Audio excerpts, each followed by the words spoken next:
without getting out. I didn't want to hear any noise. I just wanted to sleep. Now when we see women in politics, there is a lot of stigma, yeah, and a lot of stress, and lot of women are in lot of issues. I had not known how it goes about nominations, but this time I really experienced nomination. It's really, really tough. It's not an easy journey. Ladies out there, young ladies, I would just like to advise them that they should not lose hope. They should try their best.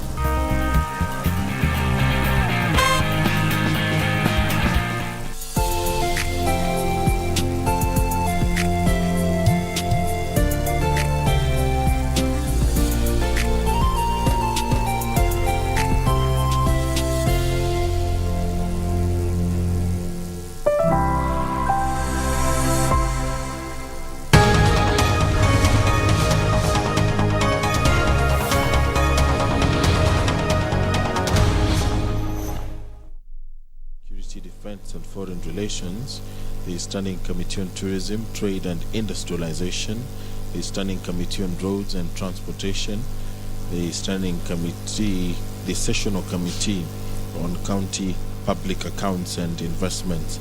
And these statements regard the activities of various committees. And pursuant to Standing Order 52.1, the Senate Majority Leader will issue a statement on the business of the Senate for the week commencing Tuesday, 17th May 2022.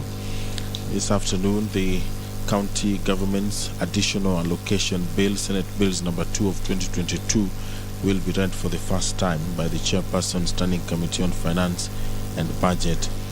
The principal object of this bill is to make provision for the transfer of conditional allocation from national government share of revenue and from development partners to the county governments for the financial year 2021-2022. Clause 1 of the bill provides for the short title, while Clause 2 defines the various terms used in the bill. The third clause contains the object of the bill, which is to provide for the allocation of conditional grants to county governments for the financial year 2021-2022 and to provide for the transfer of these conditional allocations from the consolidated fund to the respective county revenue fund. There will be a debate on various bills which are in the second reading stage. The County Allocation of Revenue Bill, Senate Bills number 1 of 2022, the Landlord and Tenant Bill, National Assembly Bill number 3 of 2021, the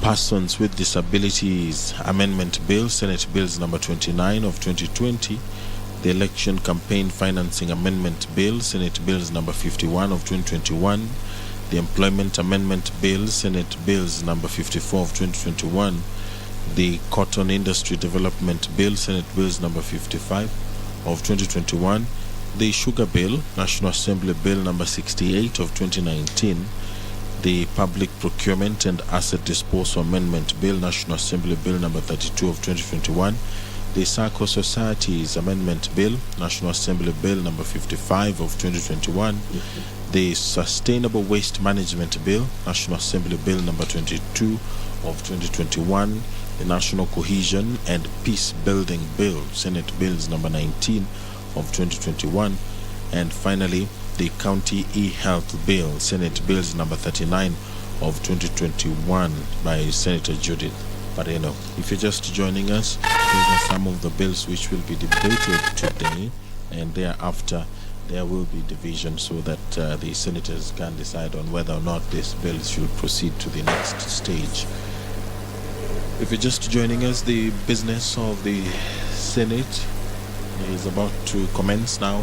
I will hand you over for this live broadcast, which has been made possible by the KBC and PBU. My name is Edward Kabasa. Good afternoon. Honorable Senators, let us pray. Almighty God, as servants whom that we place for leadership position in this republic, we seek guidance to treat and consider all matters that shall come under deliberation in so just and faithful a manner as to advance the peace, prosperity, and welfare of our country and of those whose interests are committed to our church.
Order number 1, administration of oath.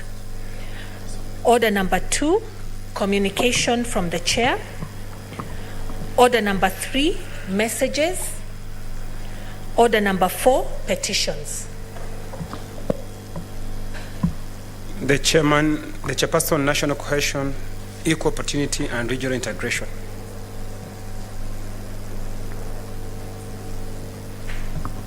The chairperson seems not to be there, so deferred. Next order.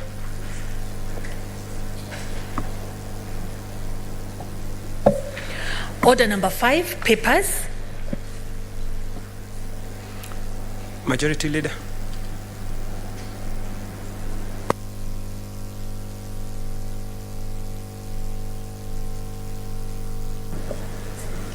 Mr. Speaker, I beg to lay the following paper on the table of the Senate today, 12th May 2022. Report of the Auditor General on the financial statement of Narok County Bursaries Fund for the year ended 30th June 2020. Thank you.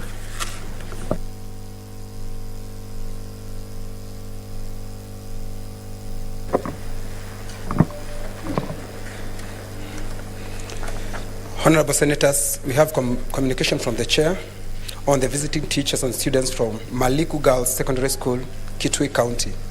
Honorable Senators, I would like to acknowledge the presence in the public gallery this afternoon of visiting teachers and students from Maliku Girls Secondary School in Kitui County who are on academic trip. Honorable Senators, in our usual tradition of receiving and welcoming visitors to Parliament, I extend a warm welcome to them, and on behalf of the Senate and on my own behalf, wish them a fruitful visit. I thank you.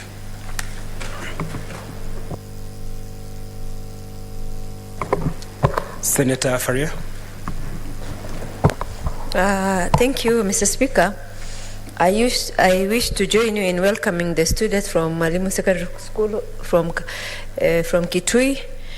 And I want to assure them that they have a great leader here who represents them in this Senate, Senator Enoch Wambua. I also want to assure them that the political future of this country belongs to women. So I want to encourage those great ladies seated in the public gallery to ensure that they join political arena in their future, whether as a political person in terms of running for a member of National Assembly, member of this great house, member of any. And I also have a dream that one day the president of this country will be a woman. We have the numbers and we need to take advantage of that. And I want to assure ladies, you have a great opportunity. And if you looked at the trends of even school performance, girls' schools have been doing well. So I want to encourage you to work hard. I want to encourage you to create linkages. I want to encourage you in life. It is the linkages that you make with your colleagues that matter in the future. And you make sure that you don't lose, your colleagues along the way as you go to universities, as you go and work. Make sure that at least you hold each other's hands.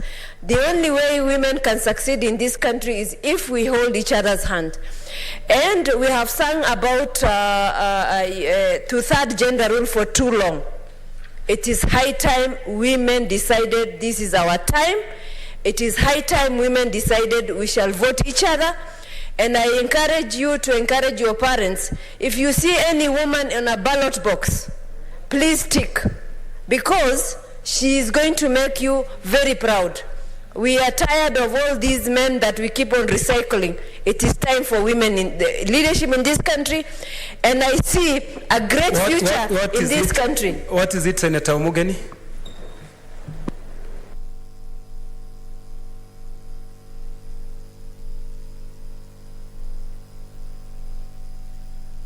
Don't have the, yes, Mr. Speaker, Senator Faria, who is my good friend, is doing very well in welcoming our students from Kitui. But Mr. Speaker, I want to get guidance from you whether the language she's using is parliamentary language by saying that we are tired of these men we keep recycling. Is that language parliamentary, Mr. Speaker?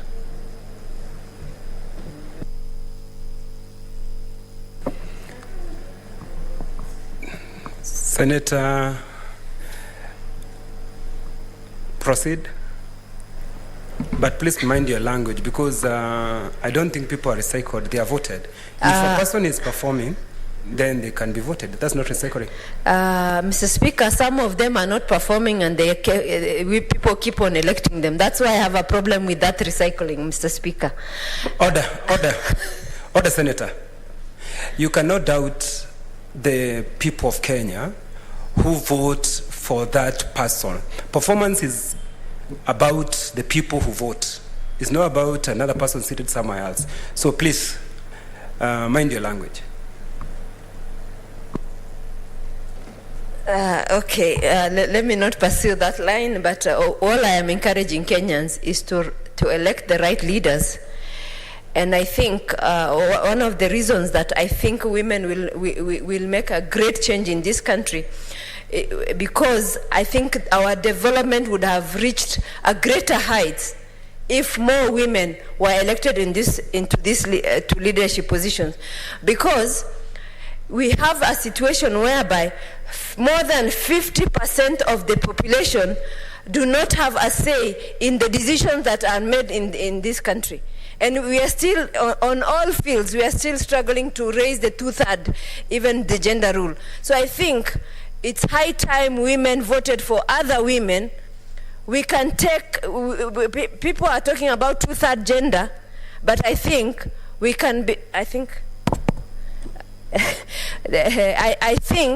we can be more, the two-thirds that people are complaining we can be, because we are more than half of this country.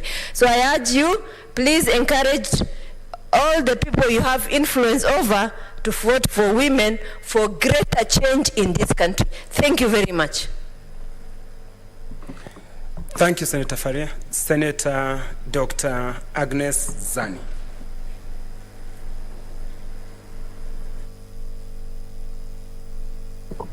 Thank you, Mr. Speaker, for allowing me to join you in welcoming our teachers and students from Maliku Girls Secondary School in Kitui County. This is the Senate of Kenya. And I'm sure by now you've already got the gist of how we work in Parliament. We have two houses in Parliament. We have the National Assembly. Maybe you'll get a chance to visit there. And then we also have the Senate. The Senate focuses on counties because of a very great development that we did as a country, and that is devolution. Through devolution, we hope to devolve socio-economic rights, opportunities to everybody in Kenya, including the girls, and especially the girls, because your potential is still yet to be reaped. There's so much for the girls, Mr. Speaker, from this country. The leadership of this country is waiting for you. You have a step to make in this country. We've made our step in our time. We're hoping that you'll make yours later. I'm happy you're here this afternoon to hear us, the senators, debate on various issues. We deal with issues within the counties, financial management within the counties, how money is appropriated at the county level, how social and economic systems work within the counties. We lobby for counties to get money. We follow through with oversight to make sure that the money that has gone to the county is used for the various development projects that is meant to be used. We want to ensure that IFMIS systems and management systems within the counties are working. So there's a lot of work, but you have a role to play too. And I can tell you the future is bright. The future is female. The future is bright. I want to encourage you in your studies as you proceed to build yourself and your nation, that you do a good job, and God will bless you. And I'm sure one day you'll stand tall and proud as a young girl from Kenya. I thank you, Mr. Speaker. Thank you, Senator Agnes. Senator Gertrude Msulve. She's online.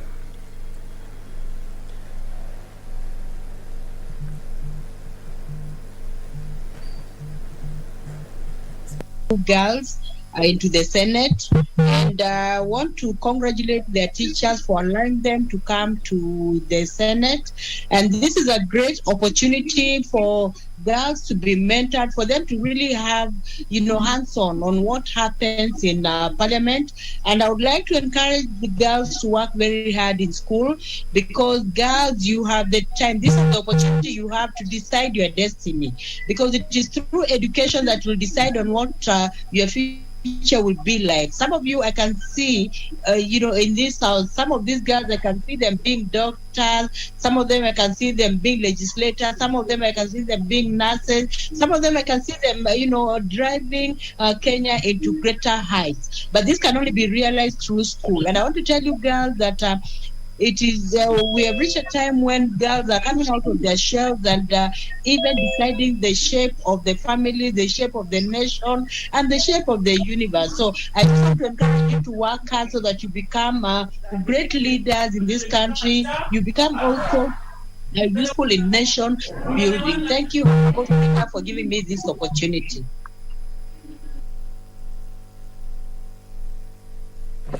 Senator Wambua.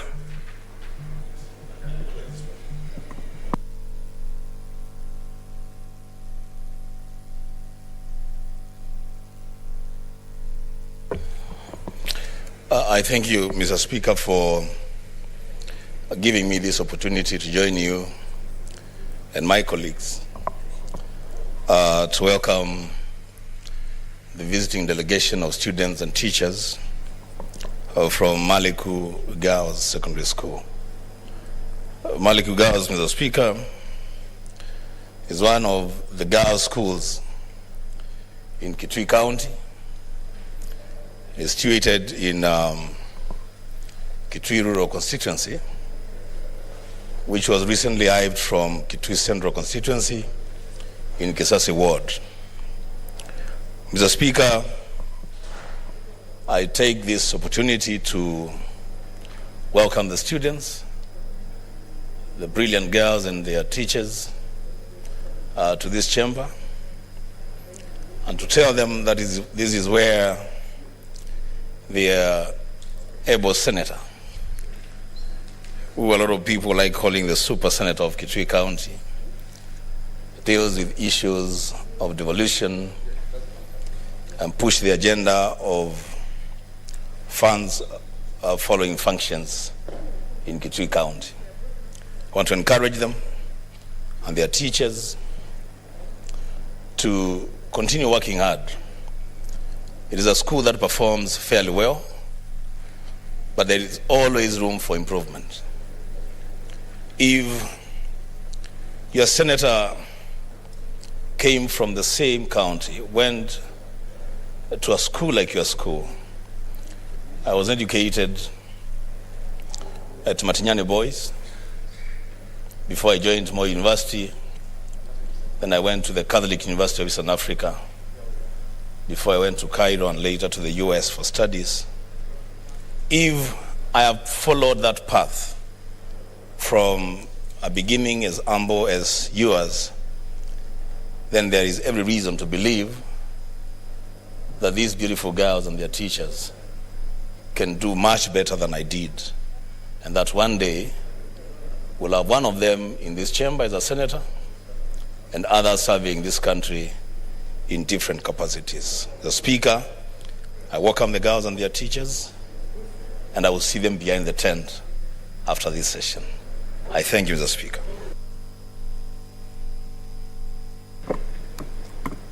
Thank you. Next order.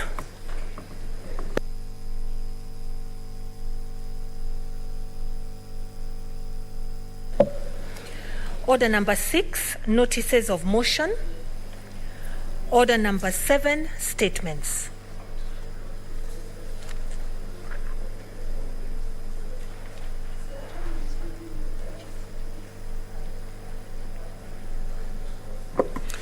Senator Beth Mogo.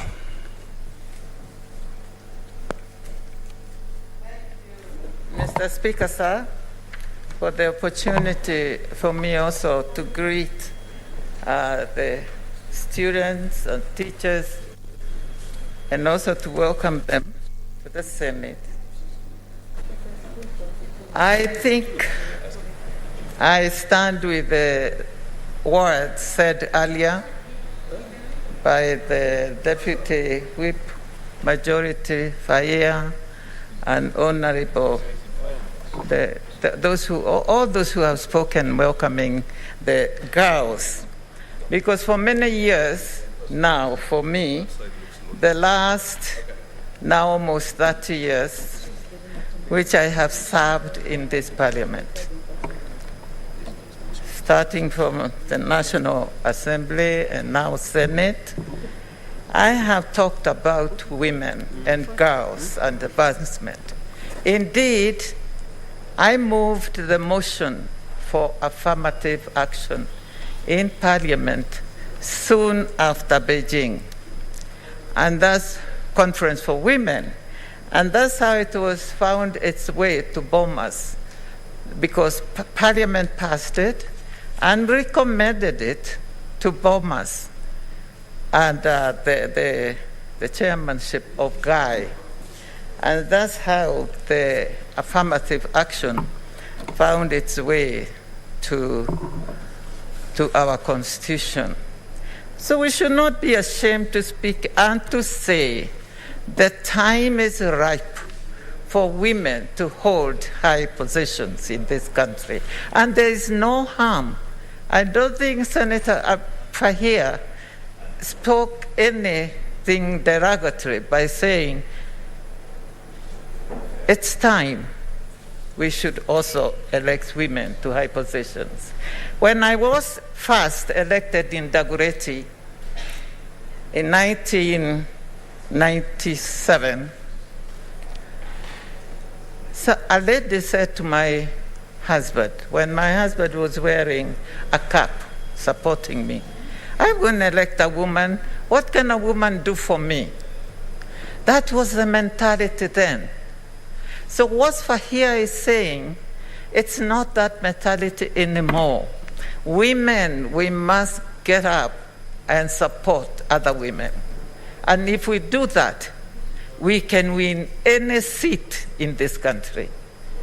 We are not saying that the men will not be the presidents, but we want also women to share and be presidents sometimes. And that time is now.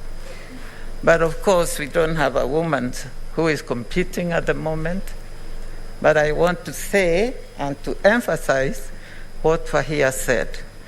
We have parliaments in this Africa, like Rwanda, where women are majority in parliament, and there are many in the Senate. And then, in the National Assembly.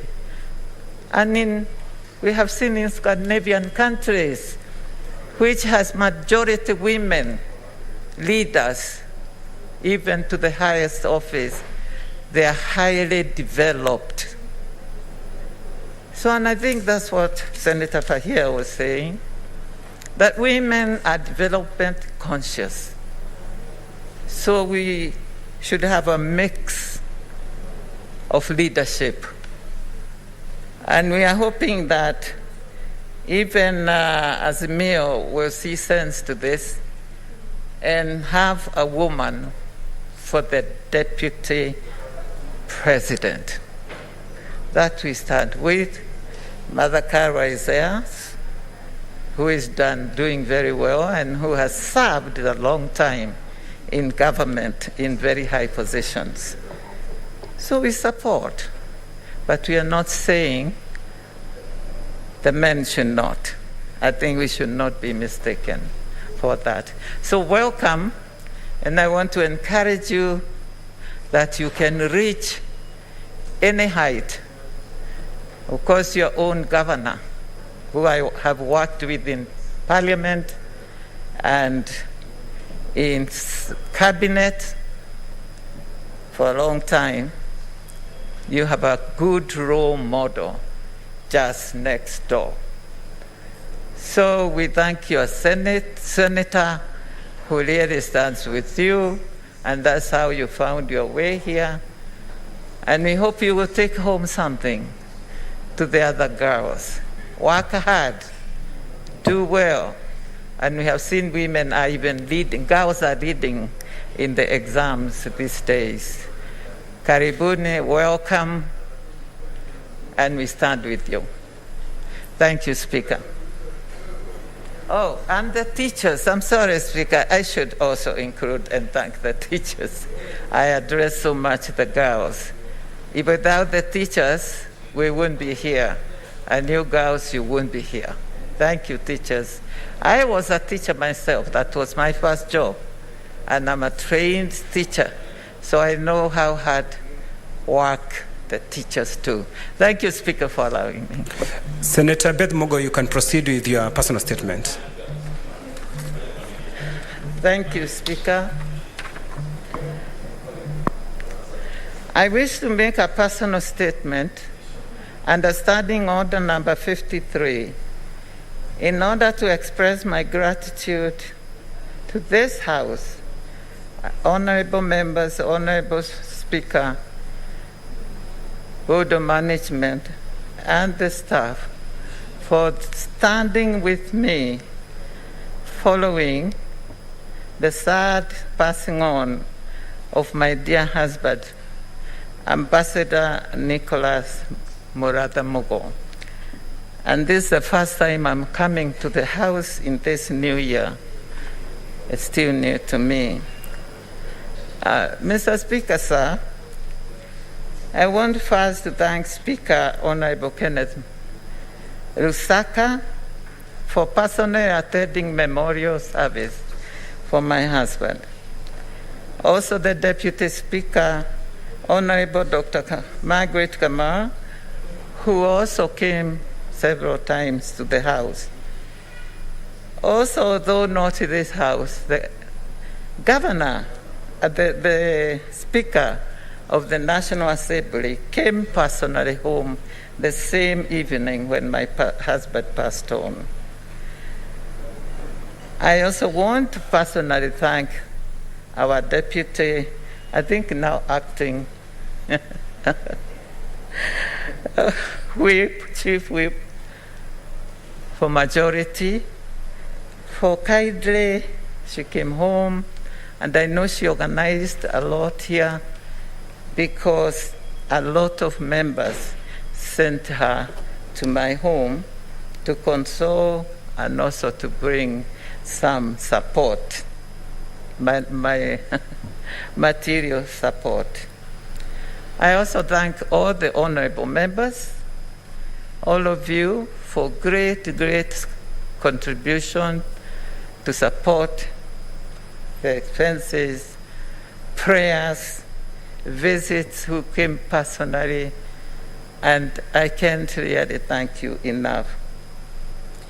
I also want to thank the Senate Board of Management, led by the very able clerk of the Senate, who is also the Secretary to Parliamentary Service Commission.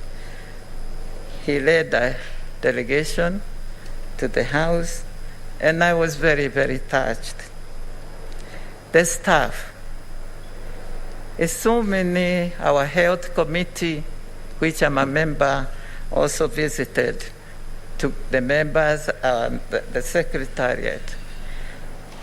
I can't thank you enough, but I did think that although I haven't been coming, I've been working through Zoom, I wanted to come and give my thanks personally to all of you. And what touched me most, Speaker, is to see all of us. People think that we are divided, both the opposition, the majority, those who are in different camps, those who are in Azimio, those who are in One Kenya. It's One Kenya. Oh, we used to call it Tanga Tanga. Everyone, Speaker, supported. So Kenyans should see that we don't need war because of elections. We should not have in Kenya out there people fighting because they support different presidential candidates. Here in the leadership, in the House, we are together. I went through this difficult time when my husband passed on, and all of you together supported me. So I really thank you, and I hope Kenyans can take that. And we know that elections come and go. We are all Kenyans. We are friends.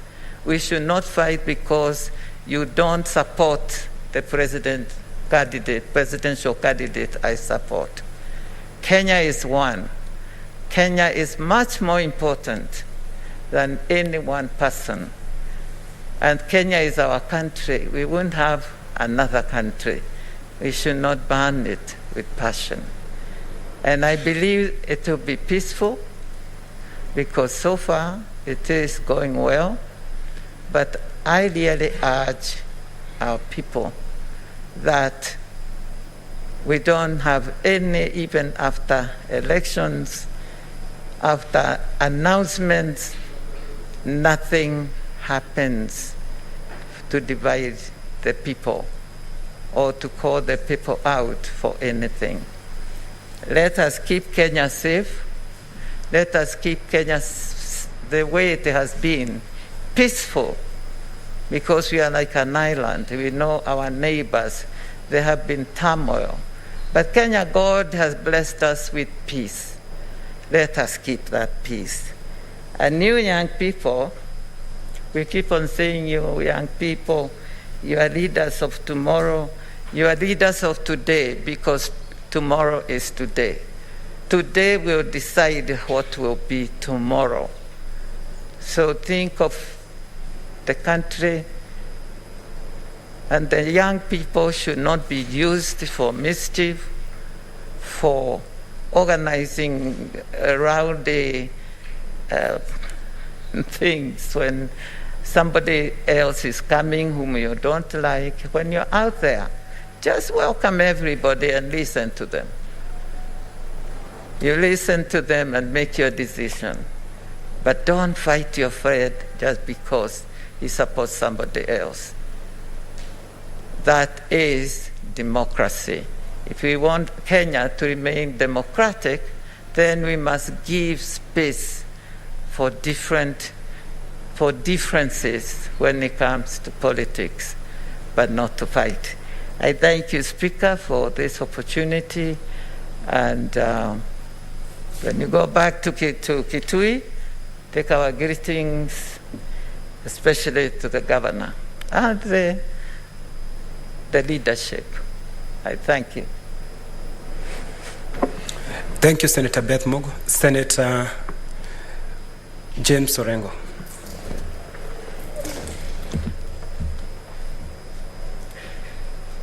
Thank you very much, Mr. Speaker. I also rise to welcome the students from Maliku Girls Secondary School from Kitui. And it's good that their distinguished senator is here, the bishop, who is one of the very hardworking senators in the Senate. And I would follow the footsteps of Senator Beth Mugo and ask the students to pass our own regards to the people of Kitui. I, for one, people don't know that when I started my legal practice, a lot of work I was doing in Machakos and Kitui. I went to many courts in Kitui, many courts in Machakos, Makueni, the entire Ukambani region. And at that time, when I started practicing in Kitui and Machakos and Makueni, just like in any other parts of the country, there were very few people in that region in the professions. You go to a courtroom, and there would hardly be any women who are practicing as advocates or sitting in the bench. But right now, the situation is very different. Some of the most senior lawyers, celebrated lawyers in Kenya, have come from that part of the country, Ukambani as a whole, particularly Kitui. Kitui has produced 2 chief justices of the Republic of Kenya, which is not a mean achievement. And right now, one of the lady governors in the country, Governor Charity Ngilu, is in office in Kitui. We did a lot of good work with her in the fight for democracy and change in the country. I would want to encourage the students from Maliku Girls Secondary School that the future is great, particularly for women. If you look across the country, across the world now, some of the countries we never thought would be led by women now are led by women. They're producing some of the best leaders in the world. In the whole of the Scandinavian region, governments are led by women, including currently in Sweden. And if you go to Asia, constantly leaders that are being elected in many republics in that part of the world are women. So the future is great for those of you who will work hard. And you know, in Kenya we've got a constitution that recognizes the right of everybody. And in this parliament, a lot of you now know that there have been complaints there, and in fact there was a petition to the Chief Justice that the Houses of Parliament are not properly constituted. We should not have more than 1/3 of any gender in any of the chambers of Parliament. And up to now, we have not achieved that goal. It's a constitutional obligation and a goal which has not been met. And even the political parties now are faced with the problem of trying to ensure that the candidates who offer themselves to run in the next elections comply with the provisions of the Constitution that would enable more women to participate in lawmaking, because they constitute a majority, if I may actually aver and assert that actually the women are the majority in the country as opposed to men. So I wish you well, and hope that you finish your careers, not careers, but your school study and your exams whenever you'll be taking them, and come out with flying colors and be able to serve the country, Kenya. I hope you'll have another occasion, one of you, to come back here as senators or members of the National Assembly or Speaker of the National Assembly or the Senate. All that is within your reach if you work hard. Mr. Speaker, let me also take this opportunity to comment. I know I have no right to comment on a statement which is a personal statement, but the statement which has been made by Senator Beth Mugo. I am deeply touched with that statement, and I'm glad that you're making that statement when the young students are here, because I am very proud of you, Senator Beth Mugo, because what you have done to this country is sometimes people don't read the history correctly, that in their fight for democracy and putting Kenya to where it is, you played a role that is beyond comparison.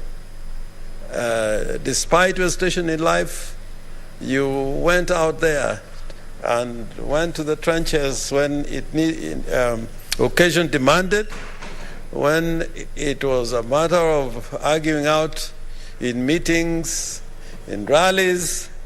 I can tell you that deep down in my heart, the people that I always remember for making Kenya what it is you, Senator Beth Mugo.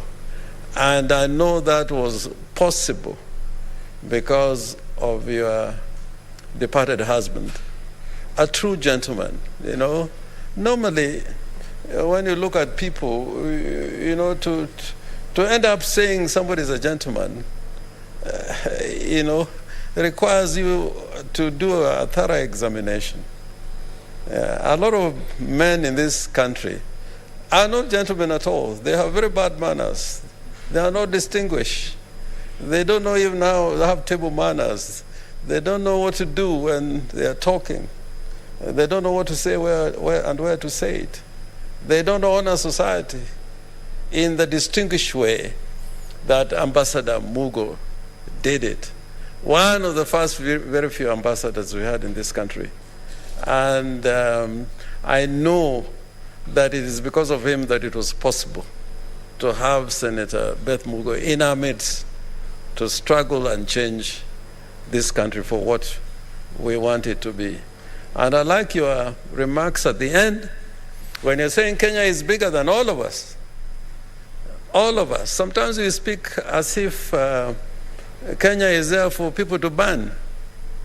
No, you will not be able to ban this country. This is a country that belongs to its citizenry. The sovereignty of this country is on the people of Kenya. And therefore, whatever we do in our politics, at the end of the day, we should be able to stand for each other as brothers and sisters under one God and under one united nation, one single nation called Kenya, one sovereign nation called Kenya. And I hope that the students today, you remember this occasion when Senator Beth Mugo uttered those very beautiful words and comments on what Kenya should be. And when you go back, you should go back to Kitui knowing there are no borders in this country.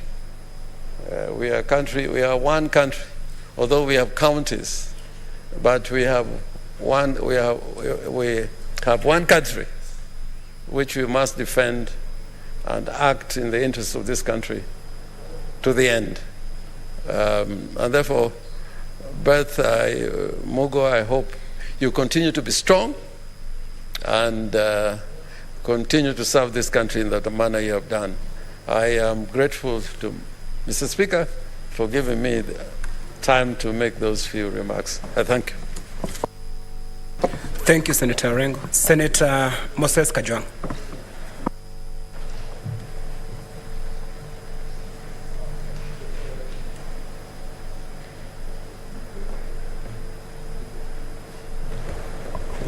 Mr. Speaker, allow me to take a minute to join you in welcoming the girls from Maliku Girls, a very powerful school coming from Kitui County. Mr. Speaker, also allow me to congratulate the Senator for Kitui for being a good role model, because if the Senator was not a good role model, they wouldn't have chosen to come to the Senate. I know that the schools in my county would choose to come to the Senate to come and see their senator in action, to come and see Senator James Orengo, to come and see Senator Pogisio. And so to the young girls who are at this point trying to figure out what they're going to do in life, I want to encourage you that there's nothing impossible. I want to encourage you that gender should never hold you back. I want to encourage you that many, many years ago, Plato in the Republic, he said that women and men are all equal, given the same opportunities. Unfortunately, in this country, women have been left behind for far too long. And so that is why we don't talk about equality, we talk about equity. We must make sure that the girl child is bootstrapped and the girl child is supported to catch up with the boy child. I wish you well in your examinations, and I do pray that in future, some of you will be sitting in this chamber not just as mere mortals, but as a speaker and as a leadership of this house. And I also do pray that since the Kitui was among the first counties to elect a female governor, one girl from Maliku Girls will one day be the governor of the great county of Kitui. What is it, Senator Enoch Wambua?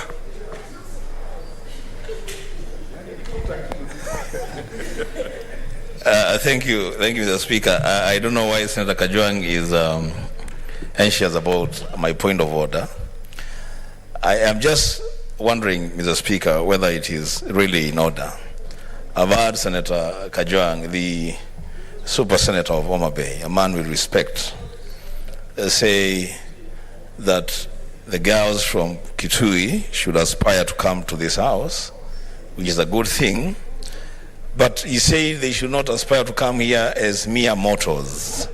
They should come here as speakers and majority leaders. Mr. Speaker, is it in order for the Senator of Homa Bay to refer to the rest of the senators seated in this chamber as just mere mortals? Mr. Speaker, is it in order?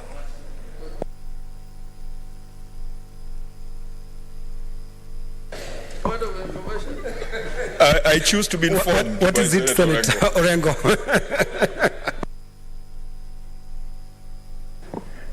I think Senator Kajwang was very right. You know, the Senator of Kitui is going home in July, whether he likes it or not. If he was not a mere mortal, he would have some miracle. He could perform a miracle to stay here. So to that extent, I think Senator Kajwang was quite justified. What is it, Senator Aaron Cheriot? You know, Mr. Speaker, Senator Kajwang is very right.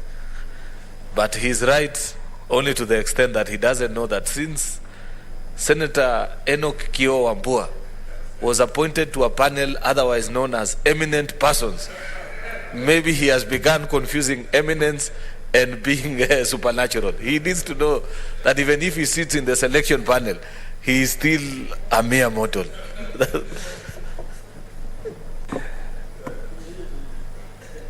Mr. Speaker, indeed the Constitution says that leadership is an opportunity not to govern, not to rule, but it's an opportunity to serve. And I do think that we sitting here, even though we've got that very big stature of senators, we should not be bigger than the people that we represent. But of course, in my political formation, we have members and we have eminent members where the senator for Kitui falls. And so it tells you, like George Orwell said, all animals, not all animals are equal. Mr. Speaker, I want to encourage the girls using the example of Senator Beth Mugo. And I will avoid commenting on the personal statement. And I want to tell the young ladies, Senator Beth Mugo speaking here, and speaking as softly as she spoke today, many of you might not recognize her. When Senator Beth Mugo was elected to Parliament, that was 1997, as a member of Parliament for Dagoretti. That followed a lifetime of commitment to multipartyism, to democracy, and the opening up of the democratic and political space in this country. Many people want to jump in when things are ready. Beth Mugo did not wait to jump in when things were ready. Beth Mugo... What is it, Senator?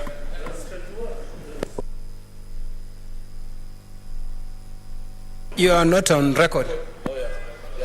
I think the senator is not in order because he doesn't know when Senator Beth Mugo came to Parliament. She didn't come in 1997. She came earlier than 1997. If I'm not wrong, 1992.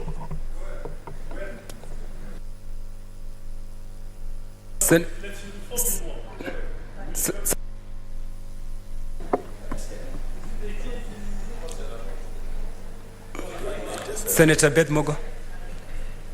No, just to clarify, my friends, senators, yes, I came in 97, but in 92, I was very involved, and that's what Senator Orengo was referring to in the creation of the multi-party and DP, of course, the late President Kibaki's party, which I was a founding member and which I served in the first executive. So it is that, it looked like I was already in Parliament. But I competed for the first time in 92 in Dagoretti. But then at that time, I wasn't lucky. But I continued. But after I was elected, I have never failed. Throughout, I was elected throughout. You are right. Thank you, Chair. I stand guided. But you know, I was also elected in 97. And when I came in 97... Senator Abdullahi, I have not given you the floor. But I've been given the mic. Not the floor. Okay, please proceed. Thank you. Dictator. Thank you, Mr. Speaker. You know, since I was elected in 97, and when I came to the House and I was a Kurutu, she was already very active. So as far as I was concerned, she was elected earlier. So I stand guided. Thank you. Because I was...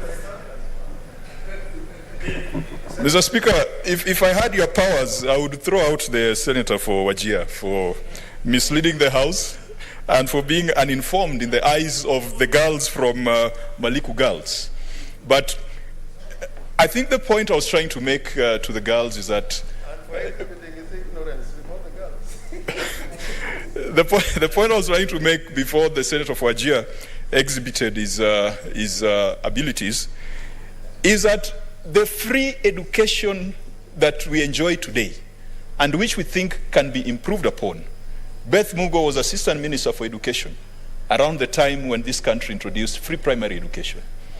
The universal health that we talk about today, that we believe can be made better, Beth Mugo was an Assistant Minister for Health at some point in her life. In fact, she was a substantive Minister for Health. A substantive Minister for Health. And they're the ones who brought in reforms that have given rise to what you're talking about today as universal and free health service in this country. Ladies from Maliku Girls, through the Speaker, it is possible for you to be great leaders in this republic. You've got strong role models. Mr. Speaker, a few days ago, we visited Silicon Valley. And the challenge was, why is it that you don't have a lot of female leaders at Silicon Valley? And there were two issues. One was a lack of role models, and two was the fact that girls were not being encouraged to study science and technology-related courses. The issue of lack of role models should not apply to the girls from Maliku Girls. In this house, you've got Beth Mugo as a role model. In your county, you've got your governor as a role model. You've got many, many female role models who have transcended and who have gone beyond the glass ceiling that is usually set for girls. When it comes to science and technology, I want to encourage you that you can come to this house. You don't just come because you're a lawyer or because you studied some other disciplines that are related to lawmaking. You can come in as engineers. We have doctors, like the senator from Wajir, who has just demonstrated his knowledge of history. He's a medical doctor and is in this house. We have young people like Senator Arion Cheriot, who is an accomplished person within the digital and information technology space. Mr. Speaker, let me finalize by saying that in the public gallery, we also have the principal of a school in my county called Father Tillen Secondary School. Mr. Speaker, Principal Martin Opere has also come to see how the Senate works. And I know it is your duty to recognize visitors, Mr. Speaker, but I want to encourage Principal Opere, who is representing the Kenya Secondary School Heads Association and is a leader of Kesha in Homa Bay County, to go back to Homa Bay County and to congratulate his fellow teachers for doing a good job. Homa Bay faces some peculiar challenges when it comes to dropout rates, especially of the girl child.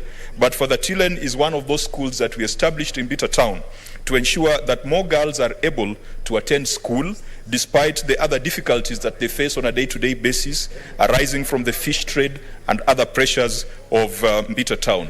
Mr. Speaker, I want to thank you, and I also want to encourage Senator Beth Mugo. In the book of Luke, when Jesus healed 10 people, only one person came back to say thank you. And Senator Beth Mugo, I am so touched that you have taken your time to come back and thank the Senate for standing with you. At the end of the day, we must reflect on the words of Leo Tolstoy, who asked, how much land does one need?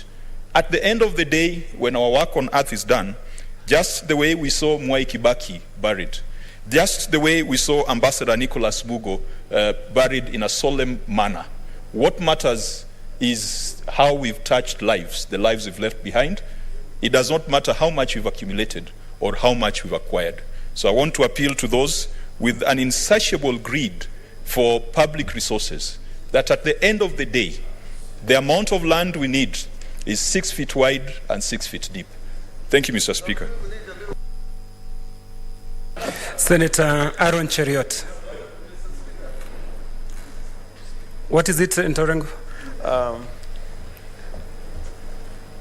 And I hope you're not commenting on what... No. Mr. Speaker, I just wanted you to allow me to correct a statement I made. I made a statement that Senator Wambua is going away in July. Now, that was not accurate, because the way I see things in Kitui is likely to come back here. So that could, and I wanted the students to go away knowing that their senator is coming back. I thought you had said he's going back in the county to do some oversight and then he's coming back. That's what I thought. That's why I didn't correct you. Okay. Okay. Thank you, Senator Aaron Cheriot.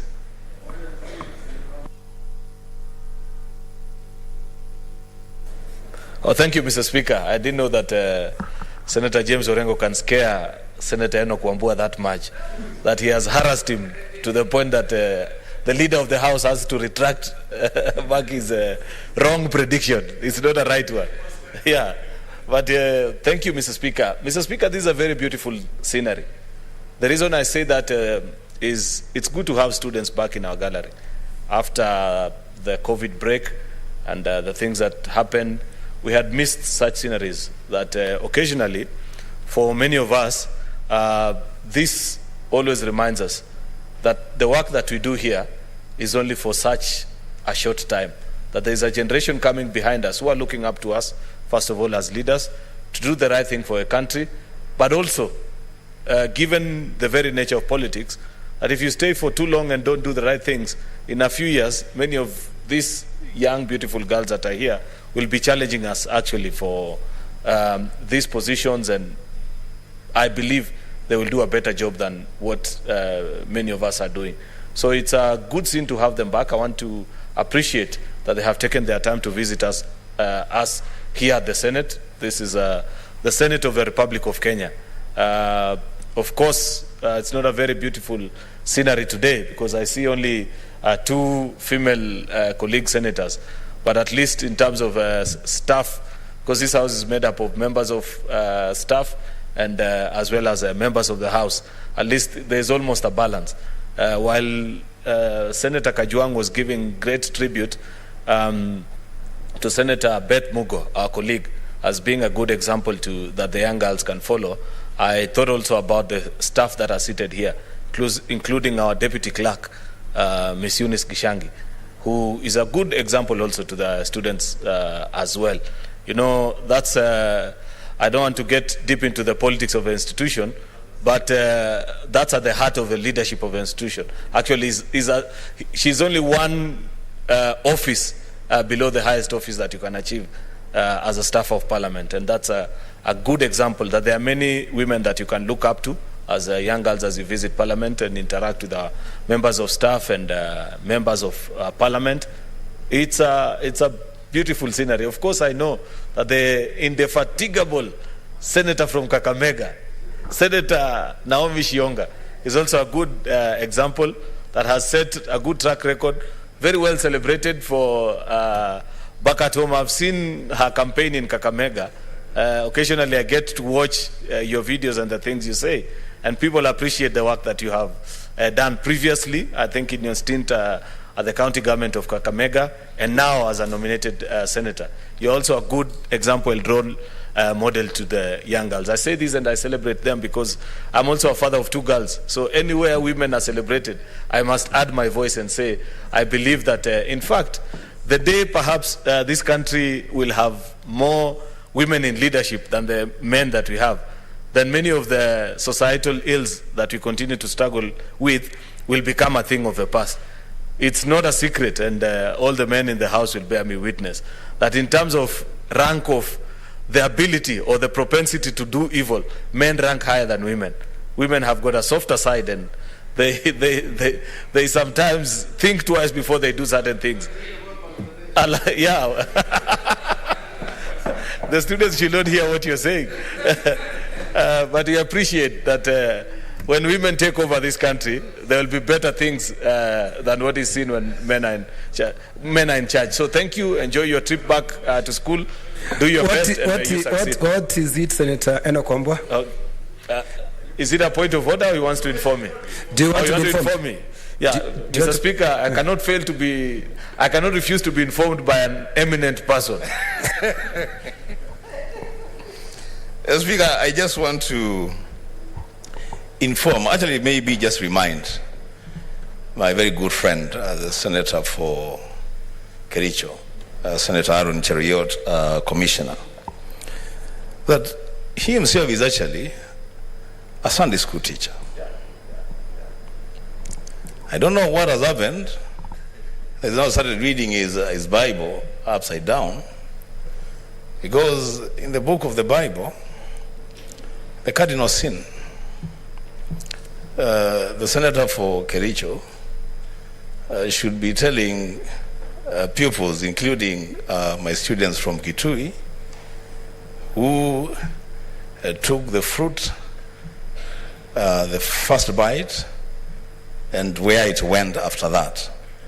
I'm not trying to say that women are more sinners than men. No, I'm just making a statement of fact that the cardinal sin, the genesis of it, was a woman. I thank you, Mr. Speaker. You know, Mr. Speaker, Senator Wambua forgets one thing, that if you read the Bible properly and want to lay or apportion blame, then you'll realize that the greatest travesty of justice committed in the Bible was, of course, false accusation and eventual crucifixion of Jesus. The Sanhedrin was a body consisted of 12 men. There was not a single woman. The Pontius Pilate, who finally gave the final decree that Jesus be crucified, was a man. He agreed with the crowd and he said, okay, if you want, I can assure you, Senator James Orengo, if it was a woman, they would never have given out such kind of an edict. If there were two women in the Sanhedrin, what is it? Not the kind of men that were there. What is it, Senator Beth Mugo?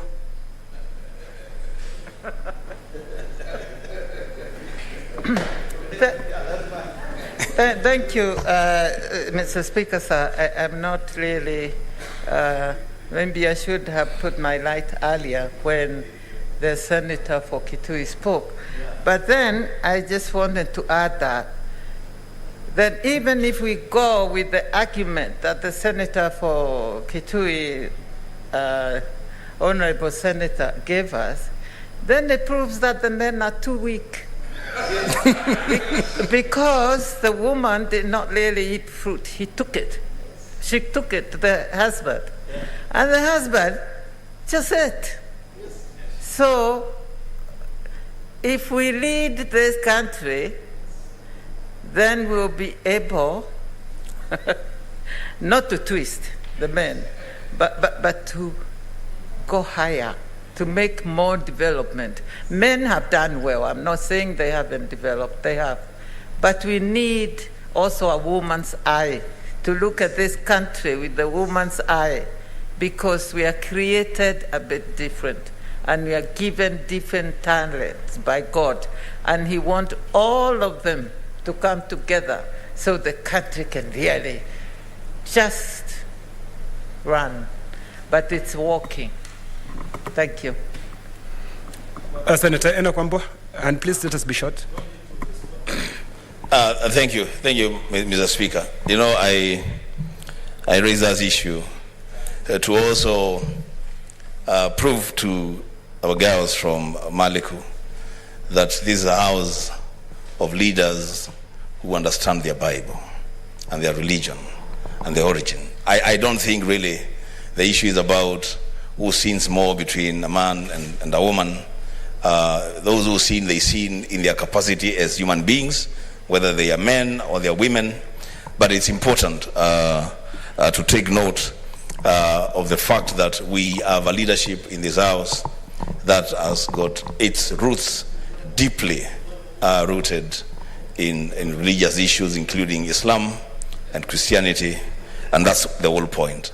And for them to also appreciate that we have Sunday school teachers in this Senate. Yeah, that man is a Sunday school teacher. I thank you, Mr. Speaker. Okay, Senator Aaron Cherry. Oh, it's finished. Okay. Okay. Thank you. Senator Rengo. You know, Senator Wambua is a bishop. And when he talks about the Bible, he talks with some authority. But understanding the Bible requires somebody to know Jewish fables. You know, the Bible is a story written at a particular time in history. And if you take the words literally, they can mean different things. Like, generally, if you look at the Bible, the way the Bible talks about women sometimes may lead somebody to the conclusion that women are not to be honored. But that is not true. He's on a point of order, Senator Blair. Yeah, so if you read stories about Jezebel or about Eve or about Magdalene, you know, there are stories which are written in a way that you'd think that women are not quite to it morally. But if you take it, the only reason why I'm saying this is a story about Jezebel. There's a lady in the Bible called Jezebel. If you read the story in the Bible, you have quite the opposite conclusion of what that woman was. You don't understand that, she came from another community. She was not Jewish. So she came with the customs of our community, which the Jewish people are not very happy about. But if you read other accounts about Jezebel, she was a great lady. I'm scared that actually the bishop here believes there's a Garden of Eden, because that Garden of Eden in his mind is not the true Garden of Eden. I think he got it all wrong because of Jewish fables. A lot of the Bible is Jewish fables. They have a context, and if you take it as fact, then you are going to the wrong conclusion. Because I think women are great leaders. Women did not commit the original sin, and are therefore honoring rather than for abuse. But that is not to say that there are some countries where women are not good leaders. Like, I have a few examples I could give, but let me not go there. But Bishop, I think I need to sit with you. We'll start a Bible study group from tomorrow. What is it, Senator Ali? Mr. Speaker, sir, I need your protection. Now the Senate, the chambers has been changed to a Sunday Bible school, and I have a problem here. So who's going to teach me what is going on? Because I'm not following, Mr. Speaker, sir. I need to follow what's happening in this house as a member. And now when the two senators are talking about the extremes now of the Bible, and I don't understand it, I will need to be educated. I have no quarrel with that, but I need Senator Wambua. But Mr. Speaker, to the Senator of Wajir, nothing and no one has stopped you from quoting the Holy Bible of Quran. And we would have actually benefited, the students would have benefited from that. And to my leader, yes, we will have a conversation of a Bible study session. But yes, women are celebrated in the Bible, in fact, so much. I will tell you, there's a woman called Esther who saved an entire community, the Jewish nation. When there was a plan to exterminate the community, she's the one who went to the king and caused the entire community to be saved. There is Ruth, there is Naomi, there's so many of them. So, thank you, Mr. Speaker. Senator Kajwang. And please let us stop this point of order so that we can go to the next thing. Mr. Speaker, I am a Christian, and a very devout Christian. I fellowship in the Seventh-day Adventist Church. But when I'm in this house, I am guided by the Constitution. Article 8 of our Constitution says there shall be no state religion. And Mr. Speaker, we cannot, on the floor of this house, seem to project one religion over the other.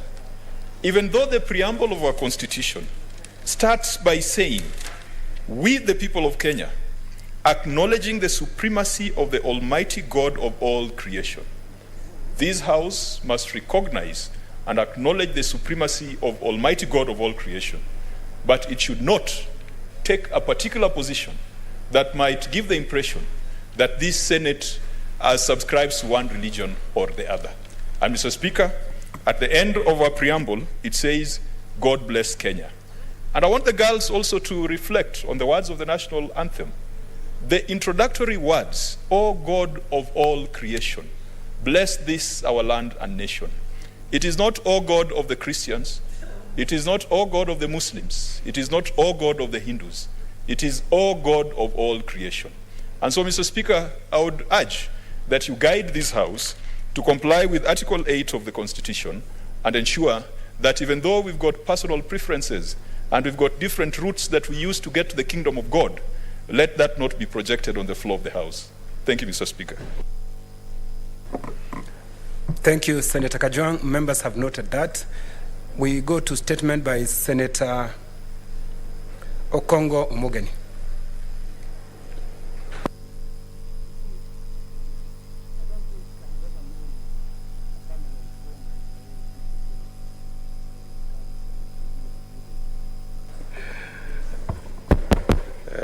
Mr. Speaker, sir, I rise pursuant to Standing Order 48.1 to seek for a statement from the Standing Committee on Health on the circumstances that led to the death of Miss Purity Nyakundi and her newborn baby at Gesima Health Center, Kitutu Masaba constituency, Nyamira County on 7th of May 2022.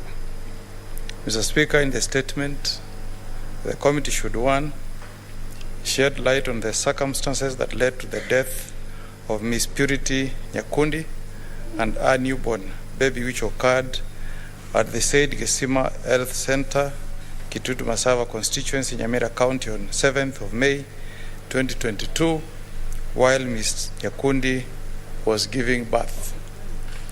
2, Mr. Speaker, state the progress of investigations, if any, into the cause of the unfortunate deaths.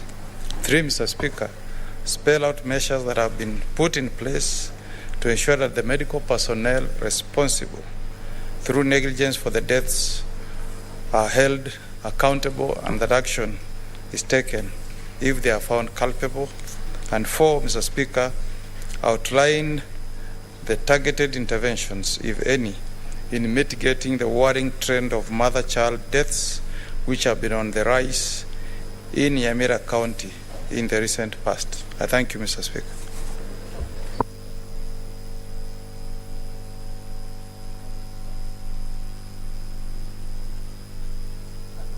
Senator Okongo Omogeni, you had 2 statements.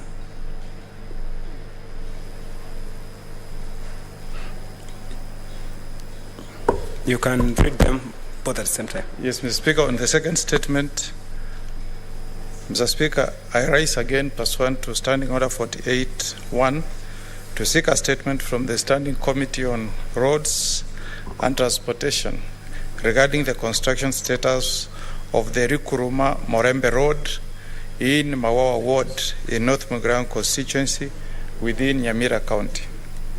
Mr. Speaker, in the statement, the committee should, 1, state whether the project was tendered for and provide details of the companies that won the tender award. 2, Mr. Speaker, shed light on the terms of engagement between the county government of Nyamira and the contractor, stating the dates of the completion and handover of the road project. And 3, Mr. Speaker, provide an update on the construction status so far, stating the reasons for the delay and abandonment of the works, leaving the road to become almost impassable. Thank you, Mr. Speaker.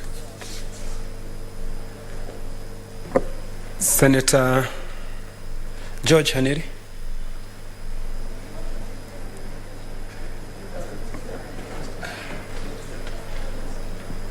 Okay, Senator Naomi Shionga,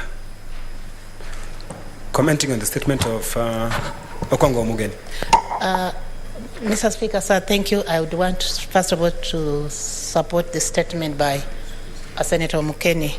Mr. Speaker, sir, looking at the circumstances at which the deaths of Purity Nyakundi and her newly born baby at the health center, the Kesima Health Center, Mr. Speaker, sir, it is so sad that at such a time or period in time, we are losing life of a mother and a child. This is a whole generation that is lost in a facility that nowadays we count on devolution government having equipped our facilities, having devolved function, health facility, health systems or health as a devolved function.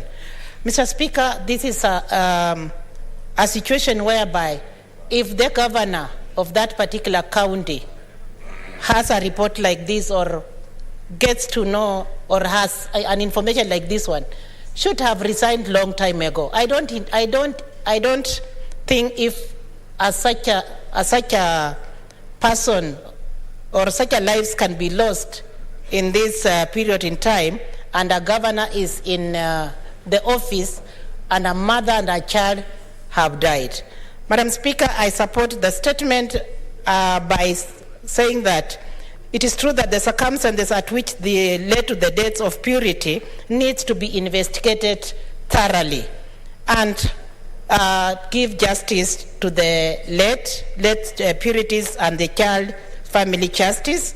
And again, if possible, this report or this statement needs to be concluded as fast as possible, just to continue saving on lives that are lost in such a manner.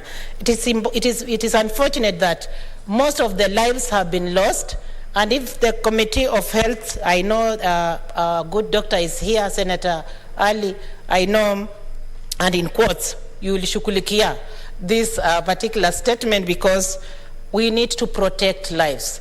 Our mothers are dying. This is just one of the cases that has come here. How many cases of such where a mother and a child are lost? I have been a victim of such a circumstances where I lost a relative and she left a child in a hospital, especially in a hospital here in Kenyatta, which is a very well-renowned hospital. And if at all, those are just a few. How many are not reported? And we are losing lives, we are losing generation. So therefore, I say that, or I want to support by saying that, let the intervention and the investigation to mitigate and to find out exactly what happened in this county hospital so that we should not lose or continue losing lives through carelessness of our doctors who take granted lives of our mothers who expect to get assisted in these facilities. I know I'm a mother, and when you go to a facility, you need to be assisted, and you go there to be assisted, not to go there to seek a certificate or a death certificate. Thank you, Mr. Speaker. I support the statement. Okay. Senator Hanidi, we are going to read statement by Chairperson's Committee, and we'll start with the Chairperson Standing Committee on Energy is not there. Deferred. Chairperson Standing Committee on Health, Senator Ali.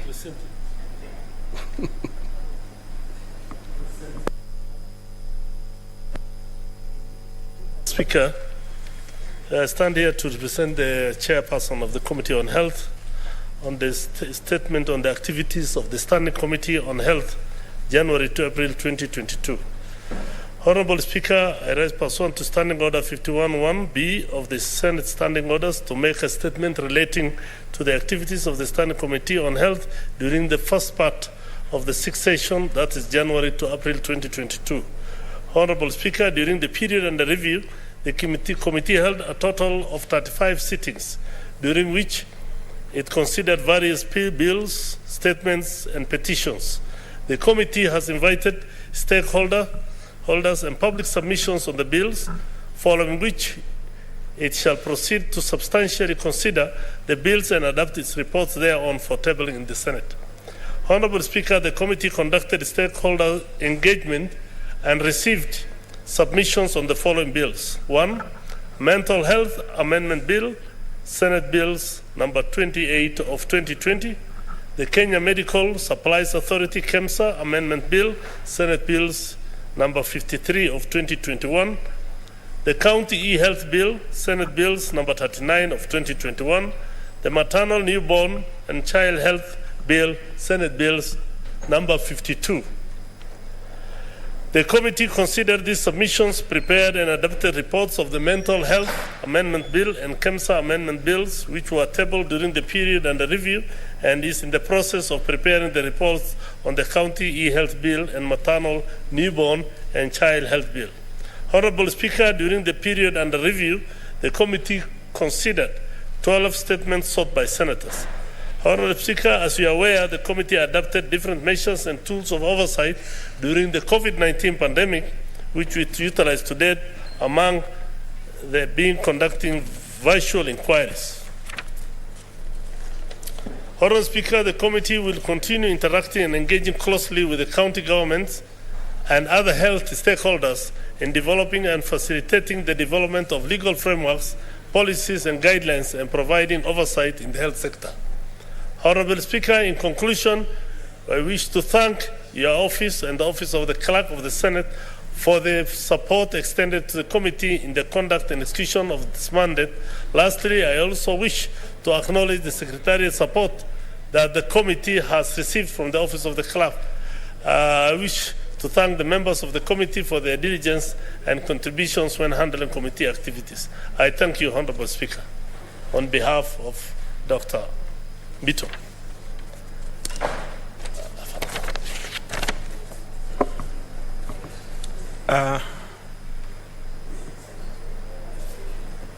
Chairperson, Standing Committee on Tourism, Trade, Industrialization.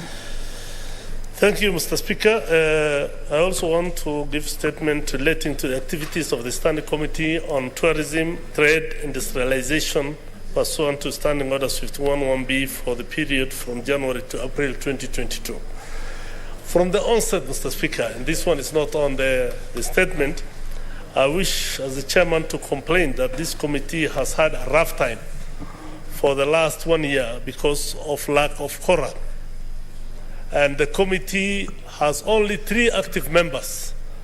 So when we are only 3 in the part of the 9, the committee has had problems with quorum, and that's why the committee has performed very poorly. Honorable Speaker, during the period under review, the committee has held a total of only 5 sittings, considered 2 bills and 2 statements and 1 petition.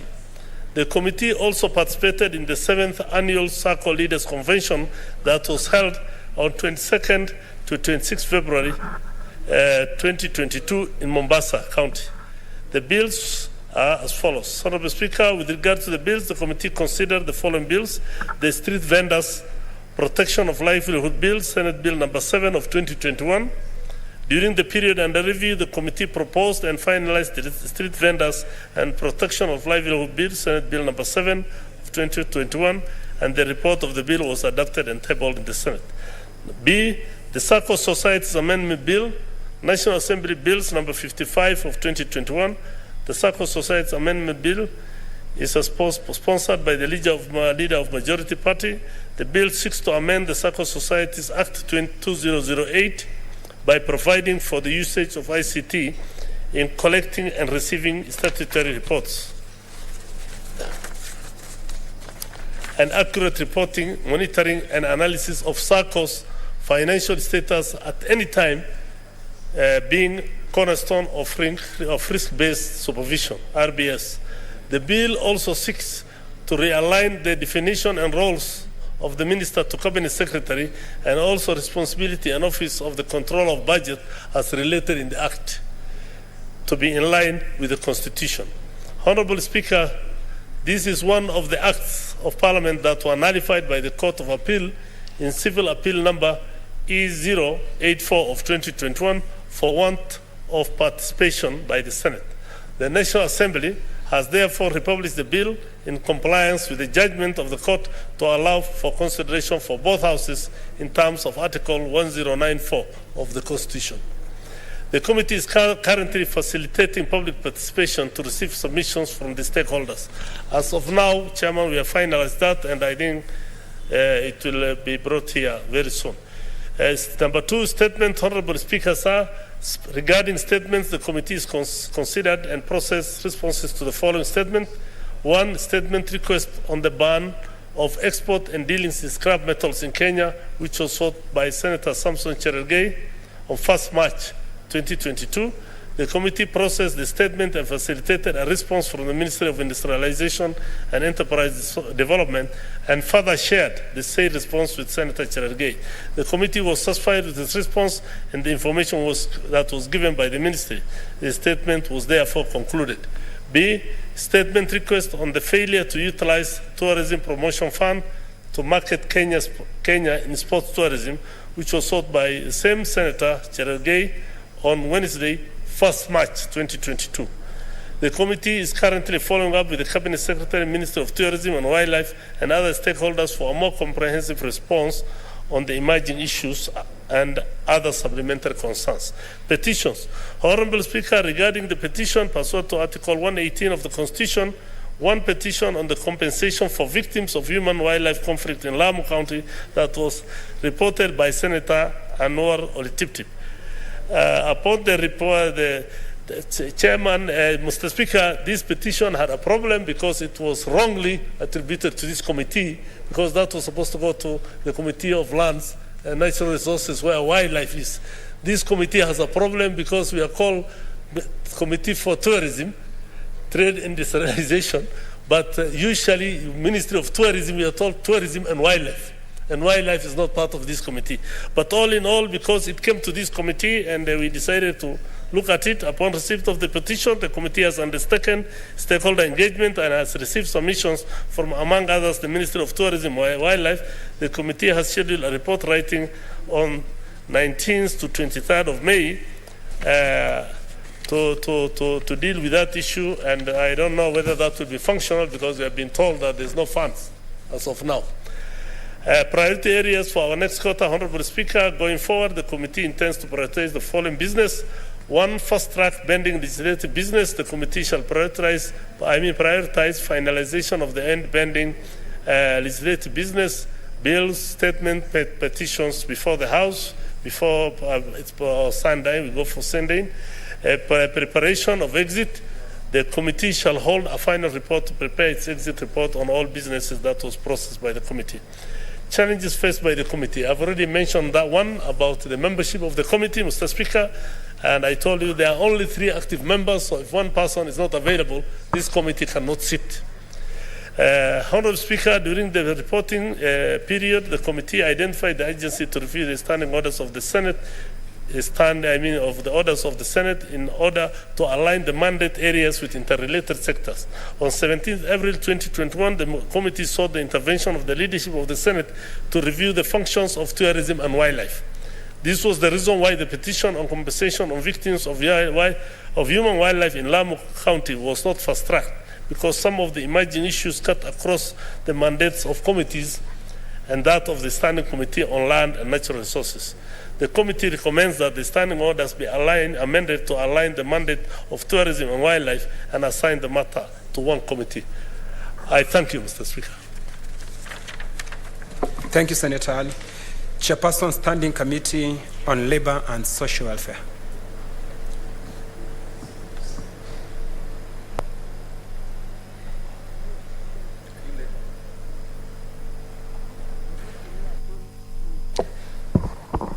Thank you, Mr. Speaker. I'm a member of the Standing Committee on Labour, and so I'm doing it on behalf of the Chair, Labour Committee. Mr. Speaker, sir, I stand to present a statement on the activities of the Standing Committee on Labour and Social Welfare from the 1st January to 6th May 2022. Pursuant to Standing Order 51-1B, of the Senate Standing Orders.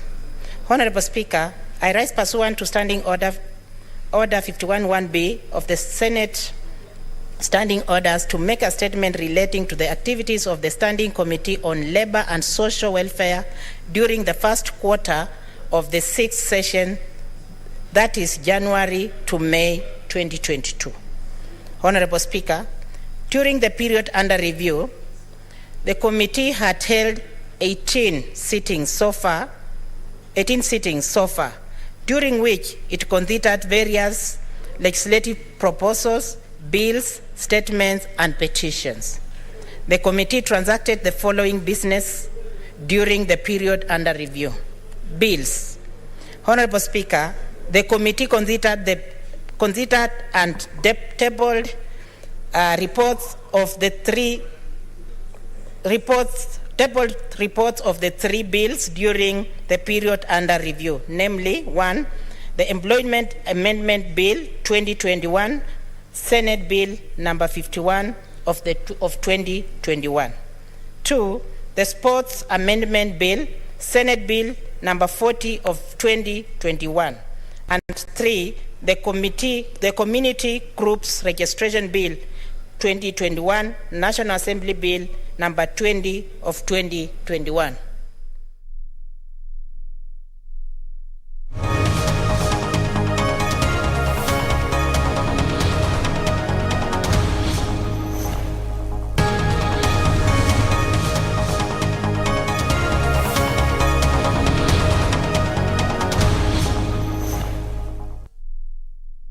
Our contrary opinion say nay. The ayes have it. Clause 62. I propose a question which is that clause 62 be part of the bill. We have two amendments, one by the chairperson and the second one by the Honorable Millie Adhiambo. If the chairperson's amendment is carried, the amendment by the Honorable Adhiambo will fall. Proceed. Thank you, Honorable Chair. We propose to delete clause 62. This relates to the county governments, the laws of the county governments, which will be redrafted or now redrafted as 63A. Very well. So then I propose a question which is at clause. What is your point of order, Honorable Millie Adhiambo? Chair, maybe I just need to seek your direction. I know that we've been going through the amendments in this one in a very special way. I think it also calls to challenge from the cabinet side in terms of drafting. But I'm just wondering, because the chair of the committee says that is bringing a new one, and I had an amendment to this. I'm just wondering, because then I don't have opportunity to bring amendment to his. Well, should he bring a new clause? That you in fact, if I were you, you should, as he thinks of bringing a new clause, you should be discussing so that you see whether you can merge your thoughts on it and bring something that, you know, contains what you have in mind and what he wishes to bring. But for now, there is obviously no way you can proceed with the amendment because... I know. Yeah, so I think that's the best thing that you will do. Since you do not know that proposed amendment, neither do we have that information. So we would want to, we don't even want to, to anticipate it. But at the point of him bringing, you will be free because it will still be in this session. So you'll be free to bring an amendment because you will be reacting to something that has been brought, if it does not go well with probably what you want to achieve. Suggestion? Yes. Chair, perhaps because he's here to bring, and my amendment was just trying to ensure that there is equity and equality in distribution within the county. Because sometimes what our governors do is they look at the sides which voted them and ignore other areas. So maybe if they can just look at that when they are bringing the amendment, then I won't need to bring my own amendment. Okay. The chair is in the house, so I'm sure he Hard chair, we will do that. Thank you. Okay. So then I propose a question which is that clause 62 be deleted. And I put the question which is that clause 62 be deleted. Will as many as with that opinion say aye? Aye. And as of a contrary opinion say nay? The ayes have it.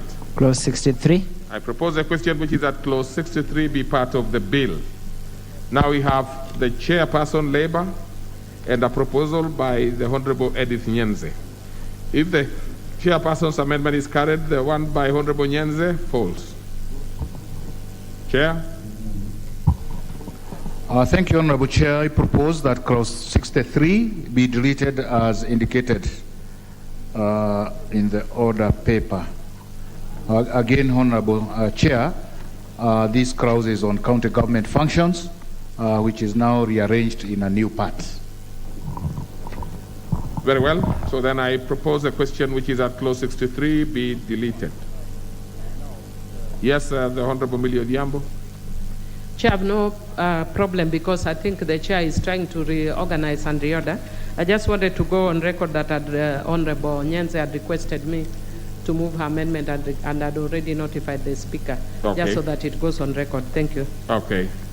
So then the fate will be as earlier pronounced, but now done by a different person. So I propose, I put the question which is that clause 63 be deleted.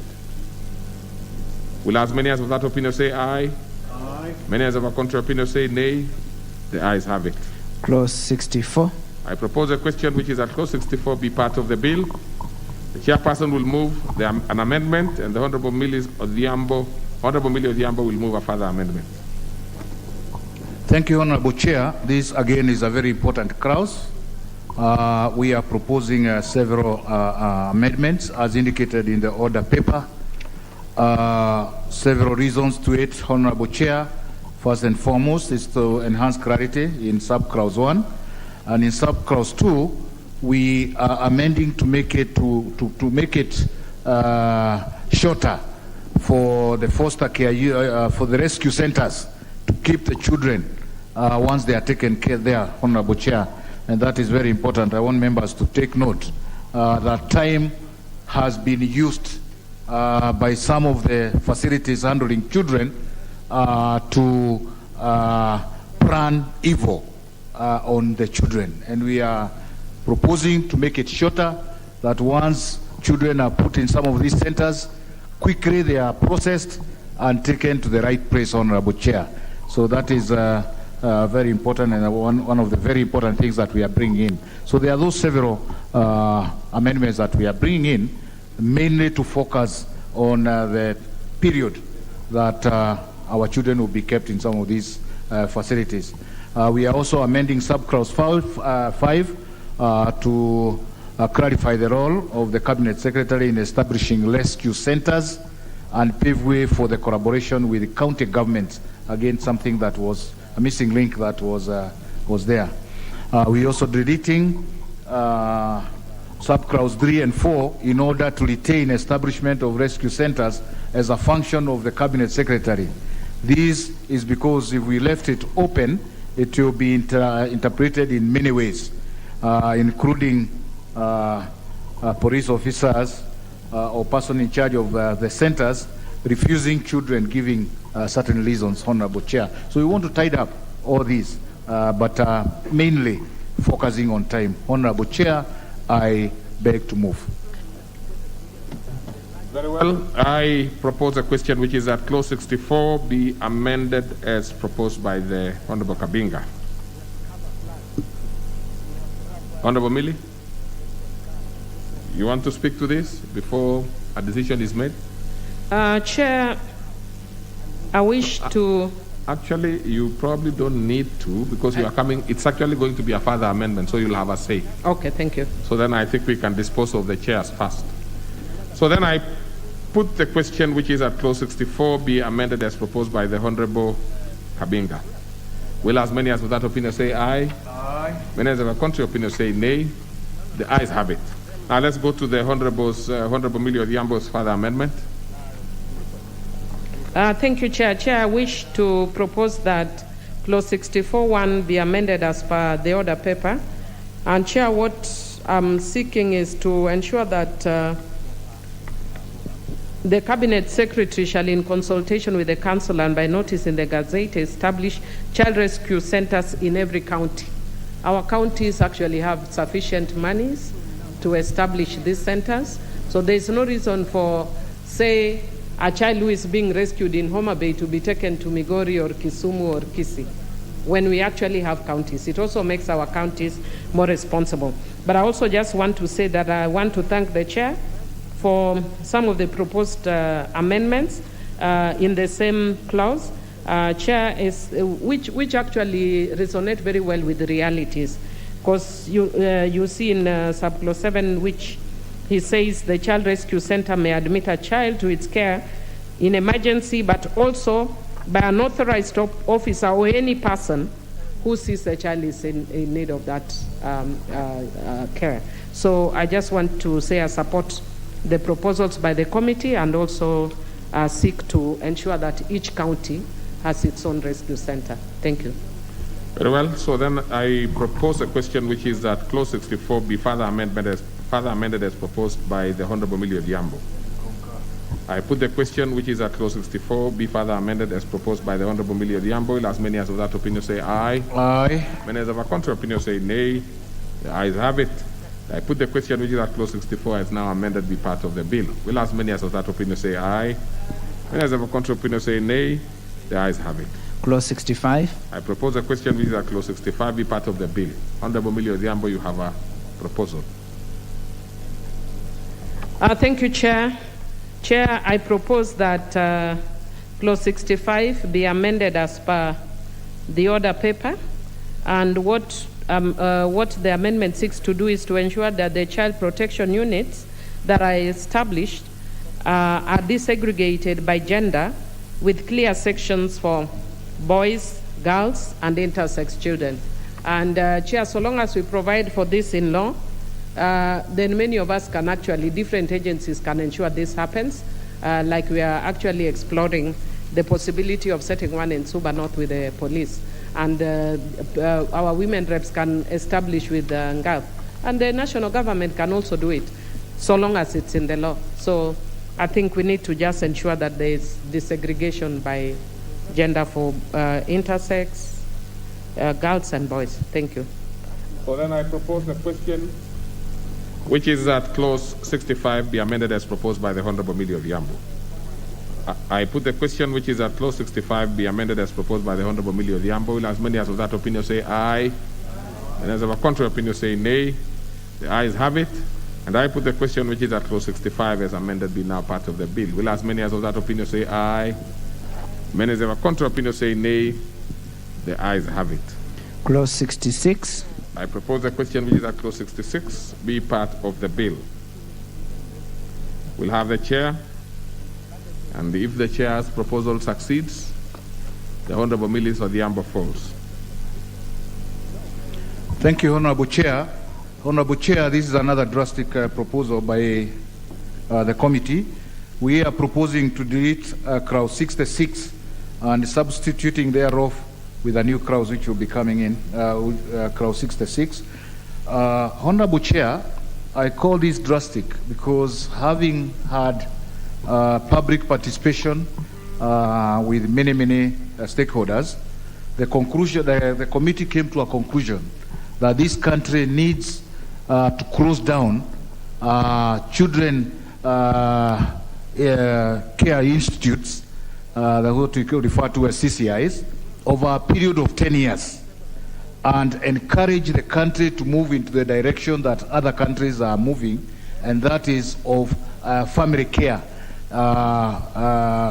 instead of putting children into homes, Honorable Chair. And this has been done in places like Rwanda, very successfully.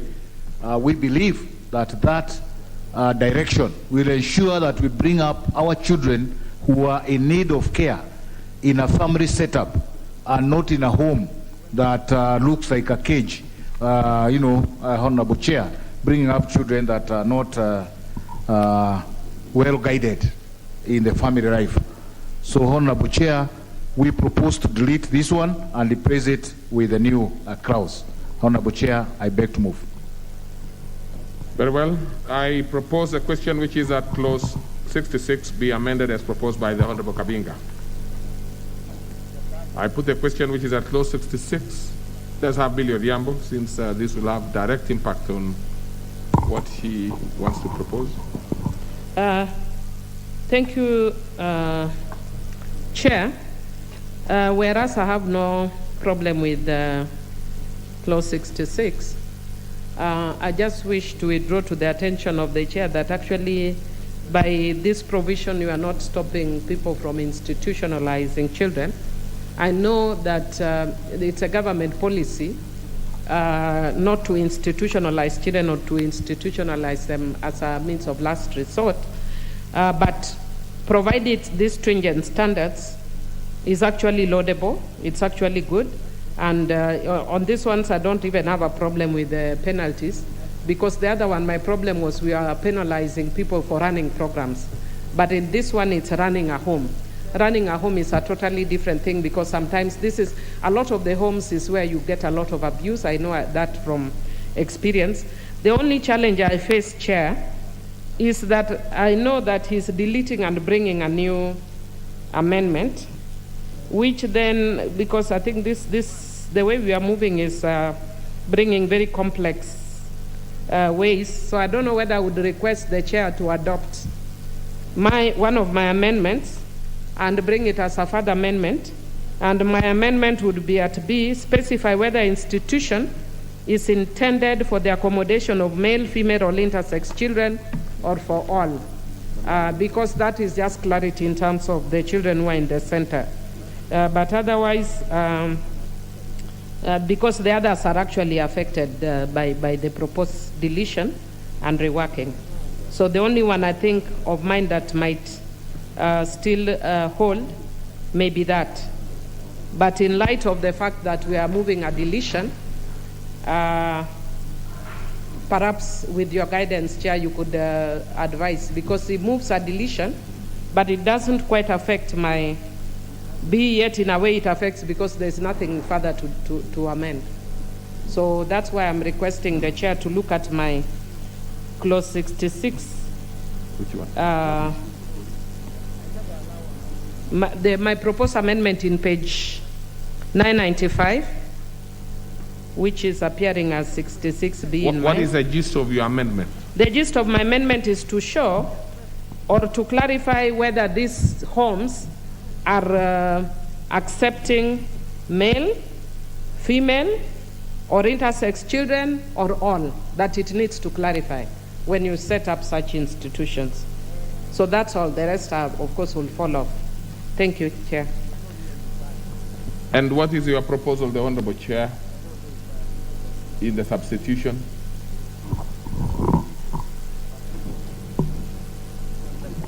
Is it my chance? Yes. Oh, thank you, Honorable Chair. Honorable Chair, I think we really like the way she's putting it, but I would like to advise that there will be many standards to be set up by the council, and that will be one of them. So maybe when we revise section crowds 35, new crowds 35 as it will come, that's where you need now to see whether what you are proposing, or what, Honorable Chair, sorry again, I'm addressing a directory. I forgot that you advised me. Honorable Chair, I think that's where when the member will see whether the standard she's bringing in is taken care of or not. But I'm assuring her that there will be many standards.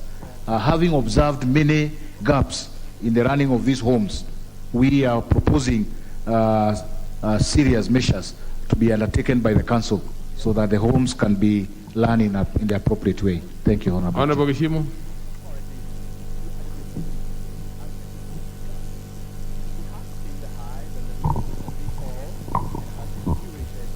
Chair, I was also just rising in support of the Chair and also Honorable Millie Odhiambo in these amendments, and now which one are you supporting?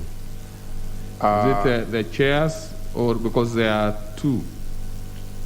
Both the Chair and by the way, it would be, maybe you should speak to the amendment which is on the floor, because the Honorable Millie's one, we are trying to see if there is any procedure that's been done, but it looks like it's only going to work if there is a recommittal.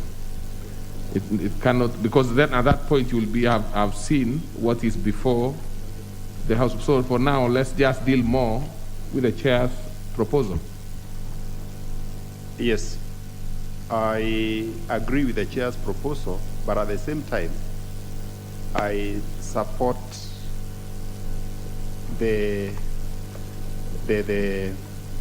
what Millie Odhiambo has also said, that at least we should have specification of the gender somewhere to avoid a situation whereby these children are mixed up and may also lend to the abuse that we are whatever. But I'm happy that the chair has agreed to accommodate at some point before the bill is concluded.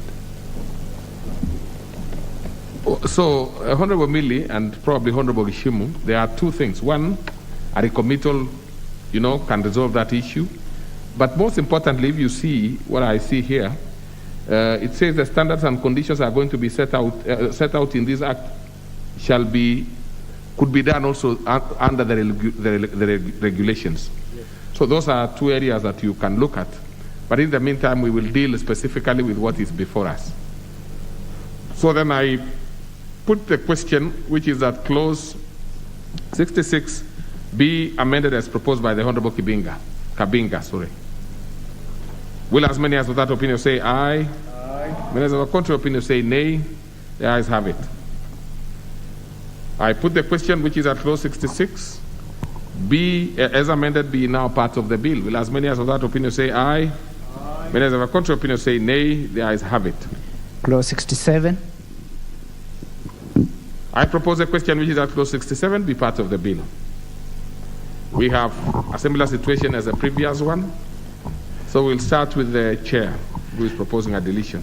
Thank you, Honorable Chair. In the same way, we are proposing to delete clause 67 as the provision relates to registration of charitable children institutes or institutions for specified categories, and the committee is proposing that no registration of new homes be carried out, Honorable Chair, as earlier indicated. And so I beg to move and request the House. All right. So then I therefore propose a question which is at clause 67 be deleted. And I put the question which is at clause, maybe I should give the Honorable Diambo on this one first.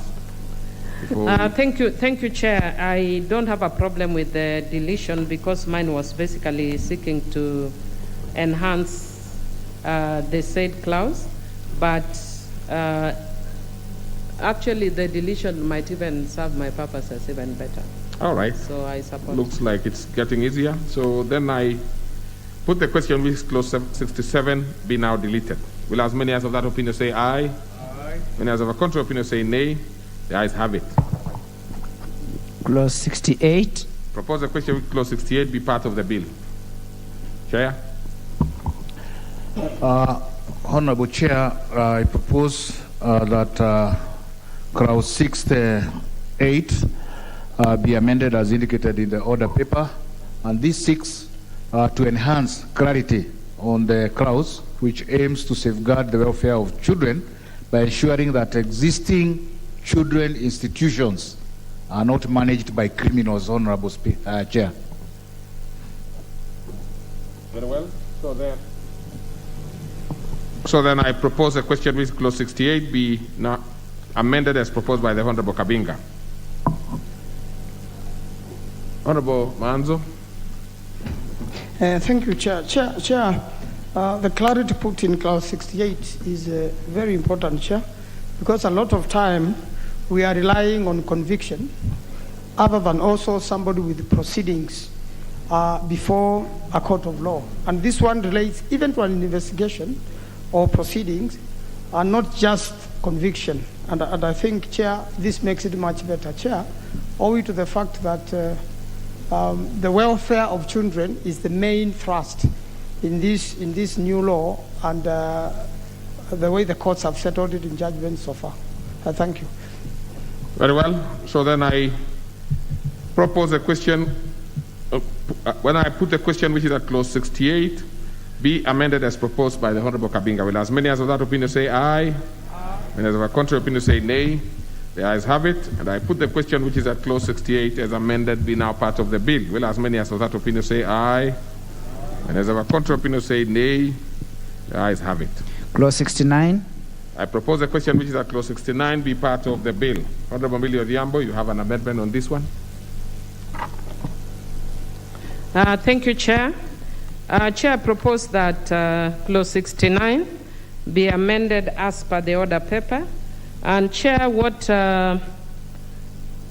clause 69 does, It provides for the overriding objectives of charitable children institutions, and in subclause 2, it says the placement of a child in a charitable children's institution shall be done as a last resort in cases where, and it gives